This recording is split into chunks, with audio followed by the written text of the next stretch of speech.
इतिहास बदलने का काम किया है राजनीति का, तो वो है मान्यवर कांशीराम साहब। क्योंकि मान्यवर कांशीराम साहब नहीं होते तो आज के इतिहास में कोई भी स्त्री मुख्यमंत्री नहीं हुई। जबकि हमारे महाराष्ट्र की राजनीति आप देख रहे इतने सालों में हमारी कोई भी महिला मुख्यमंत्री नहीं बन पाई, लेकिन मान्यवर कांशीराम साहब ने बहन मायावती जी को 4 बार मुख्यमंत्री पद बनाने के लायक किया। यह है उनका काम। हमारे सबके सामने मान्यवर कांशीराम जी की राजनीति हमें देखना है कि किस तरह हमें काम करना है। अब राजनीति में आए, हम सिर्फ राजनीति में पद लेकर बैठने के लिए आए या पद दिखाने के लिए आए, हम राज करने के लिए आए।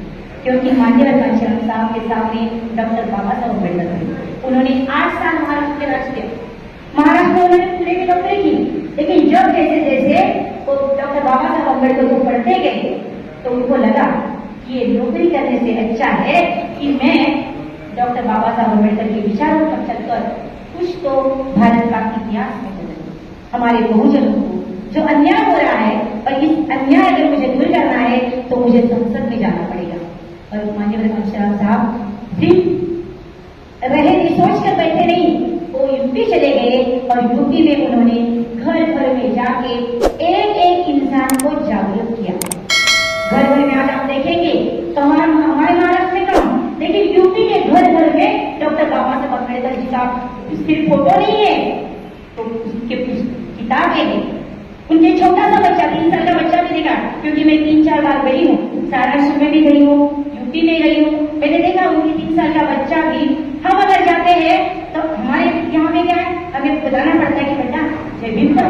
लेकिन मान्यवर कांशीराम साहब की कृपा से सहारनपुर में ही नहीं तो पूरे यूपी में 3 साल का बच्चा भी उसको बिना कहे जैसे हमें देखता है तो वो जय भीम करता है। देखो कौन सी विचारधारा है, किस तरह उन्होंने काम किया। तो हमें भी अपने महाराष्ट्र में मान्यवर कांशीराम साहब की विचारधारा को अपने दिमाग में रखकर राजनीति में कदम पे कदम आगे चलकर, हमें अभी विधानसभा आ रही है तो विधानसभा में हमारे एमएलए विधानसभा में जाने ही चाहिए। ये हम प्रण लेते हैं यहाँ पे, और वो हो गया इसलिए मैं यहीं पे रुकती हूँ। जय भीम।